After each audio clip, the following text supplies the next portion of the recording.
আসসালামু আলাইকুম রহমতুল্লাহ। আজকে এক বীরের গল্প বলবো। মুসলিম ইতিহাসের একজন বীর, যার নাম সুলতান সালাউদ্দিন আইয়ুবী রহমতুল্লাহ আলাই। আশা করি যারা ইসলাম নিয়ে কথাবার্তা বলে, ইসলাম নিয়ে পড়াশোনা করে, তারা সুলতান আইয়ুবীর ব্যাপারে তো জানেনি। আর ওনার ইতিহাসটা এত সমৃদ্ধশালী, এত গৌরবময় মুসলমানদের জন্য, যেটা মনে করেন 2 4 5 10 মিনিটে, একদিন 2 দিনে বলা সম্ভব না। তো যাই হোক, আমি একটা গল্প আকারে, একটা যতটুকু আমার মাথায় ধরে আর কি, একটা গল্প আকারে বলি। আপনারা যারা আমার ভিডিওটা দেখবেন, যদি কেউ দেখে থাকেন এই গল্পের সাথে কাদের চরিত্রের সাথে, বাংলাদেশের কাদের চরিত্রের সাথে মিল আছে, একটু কমেন্টস করে জানিয়ে দিবেন। আর এই একটু শেয়ার করে দিবেন। তো ওই বিষয়টা হচ্ছে, যখন সুলতান আইয়ুব রহমতুল্লাহ আলাই আপনার এই ফিলিস্তিনের জেরুজালেমে আল আকসা মসজিদ বিজয় করে, তখন ওনার বিজয়ের পিছনে তো অনেক কষ্ট ছিল, অনেক রক্ত, ঘাম, পরিশ্রম, অনেক মানুষের জীবন, যারা আল আকসা স্বাধীনের জন্য জীবন দিয়েছে, তার রুহের মাগফিরাত, আত্মার মাগফিরাত কামনা করি। তো ওই যখন বিজয় করে, তখন সবাই খুব হাসি উল্লাস, সবাই খুব আনন্দ, সবাই খুব, বুঝেনি তো, একটা আল আকসা আমাদের মুসলমানদের সর্বপ্রথম কেবলা, সর্বপ্রথম কেবলা। এই যে মক্কা বর্তমানে যেখানে আছে, সর্বপ্রথম মুসলমানদের কেবলা ছিল আল আকসা। তো এরপরে স্বাধীন করার পরে প্রত্যেকে জন খুশি, প্রত্যেকে জন আবেগে আপ্লুত। তখন সুলতান আইয়ুব রহমতুল্লাহ আলাই খুব চিন্তিত, খুব পেরেশান, খুব মানে হিসাব নিকাশ, এখনও তার অনেক কিছু বাকি আছে। এখনও তার হিসাব মতে এখনও আল আকসা স্বাধীন হয় নাই, বা যে স্বাধীন হয়েছে এটার ভিতরে এখনও অনেক কিছু আছে। অনেক টেনশন চিন্তা ভাবনা করার পরে উনি আল আকসা স্বাধীন করার আগে যেসব ইসরায়েলি গোয়েন্দাদের এই বন্দি করছিল, ওইখান থেকে একবার খুব গর্জিয়াস কিছু গোয়েন্দা লোক ওনার বন্দিদশায় জেলখানায় ছিল। তো উনি কী করছে, আল আকসা স্বাধীন হওয়ার পরে ওনার যেসব বিশ্বস্ত সৈন্যগুলো ছিল, ওনার একান্ত সুলতান আইয়ুবের, তো উনি এখান থেকে কিছু সৈন্যরে নিয়ে, ওই যে জেলখানায় যে ইসরায়েলি সৈন্যগুলো ছিল গোয়েন্দা বিভাগের, ওদের কাছ থেকে প্রাপ্ত কিছু একদম বিশ্বস্ত, খুব গোপনীয় তথ্য নিয়ে ফিলিস্তিনের ভিতরে ওনার যে সৈন্যগুলো আছে এগুলারে লাগাই দিয়েছে তদন্ত করার জন্য। তো এখানে ফিলিস্তিনের ভিতরে এই যে গাজায় কিছু আলেম ছিল, কট্টর ইসলামী, এবং কি সবচাইতে বড় বড় আলেম, হক্কানি আলেম, আমরা যারা হক্কানি বলি থাকি আর কি, তথাকথিত হক্কানি কিছু কিছু আলেম ছিল।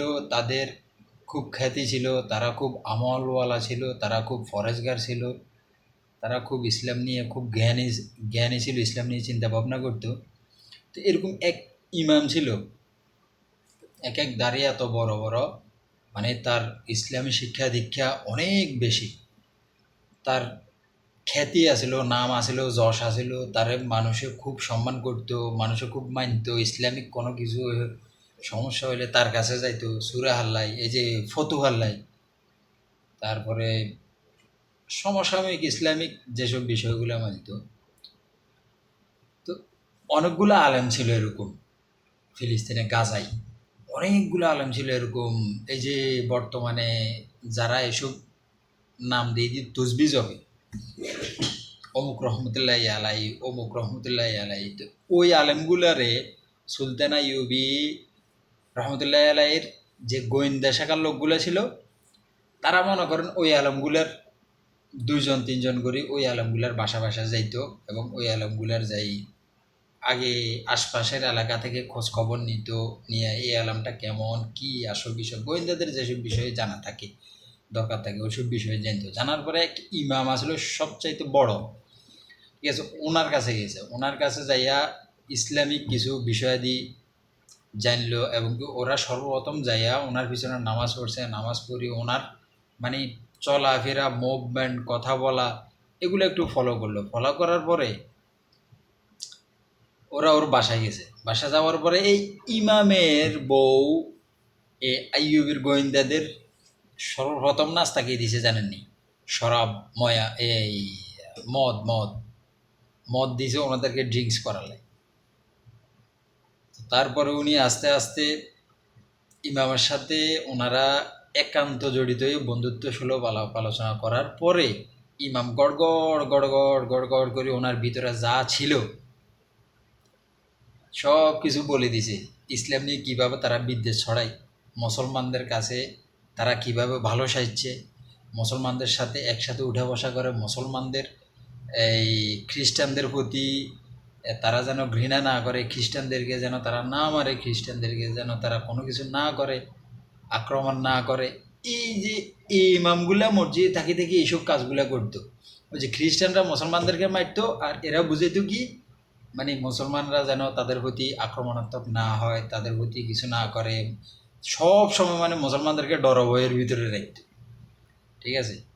তো এগুলা করার পরে এই গোয়েন্দারা গেছে কিছু তাজ পরি, মানে পোশাক পরি, কিন্তু ভিতরে তাদের অরিজিনাল গোয়েন্দার একটা পোশাক আছে। সুলতান আইয়ুবের প্রত্যেকটা ডিপার্টমেন্টের একটা পোশাক থাকে না, এরকম একটা পোশাক আছে।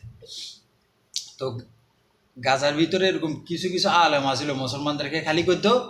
মুসলমানদেরকে যখন মারতো, যখন মুসলমানরা তাদের কাছে যাইতো না, আলেমের কাছে যায় না, যা হুজুর এখন এই অবস্থা, এখন কি করতাম, তো উনি কি বলতে জানেনি, ওনারা বলতো কি, খালি দোয়া করো, আল্লাহর কাছে দোয়া করো, আল্লাহর কাছে দোয়া করো, তোমরা তাদের বিরুদ্ধে লড়িও না, তোমরা তাদের বিরুদ্ধে কথা বলিও না, খালি আল্লাহর কাছে দোয়া করো, কোনো সমস্যায় গেলে দোয়া করো, কোনো সমস্যায় গেলে দোয়া করো।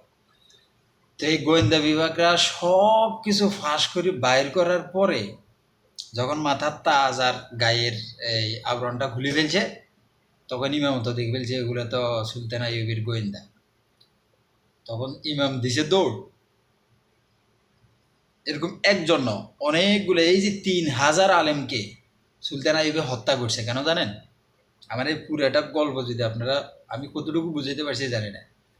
3000 আলেমকে সুলতান আইয়ুবে হত্যা করছে তথাকথিত আলেমেরা। তো এরা এই মুসলমানদের কোনো সমস্যা হলে, ইহুদিরা যখন মুসলমানদের উপরে সমস্যা করতো, আক্রমণ করতো, এরা খালি করতো আল্লাহর কাছে দোয়া করো, সবর সবর সবর, আল্লাহর কাছে দোয়া করো। তখন এই খুঁজে খুঁজে বাসি বাসি এই সুলতান আইয়ুবী 3000 আলেমকে হত্যা করছে। এদেরকে কি আপনার আলেম বলবেন? তারপরে এরকম আরও অব্যাহত আছে। ঠিক আছে? তো এরা ছিল কারা জানেননি? এরা ছিল প্রকৃতপক্ষে এরা ছিল ইহুদি, যারা মুসলমানের বেশ ধরি, মুসলমানের দাড়ি টুপি, মুসলমানের সাথে চলাফেরা করে, কোরআন হাদিস সব সময় তাদের মুখে শুনবেন। তারা কোনো মুসলমান কোনো বিপদে বললে তারা কী করবো, খালি দোয়া করেন, এটাই। আর যদি এটার বিরুদ্ধে কেউ কথা বলে, ঠিক আছে, তারা তাদের উপরে চড়াও হয়। ওই মুসলমানগুলাই, ওরাই সবচাইতে বড় আলেম সমাজের, ওরাই সবচাইতে বড় হুজুর, সবচাইতে বড় ফতুয়াবাজ, ওরাই। ঠিক আছে?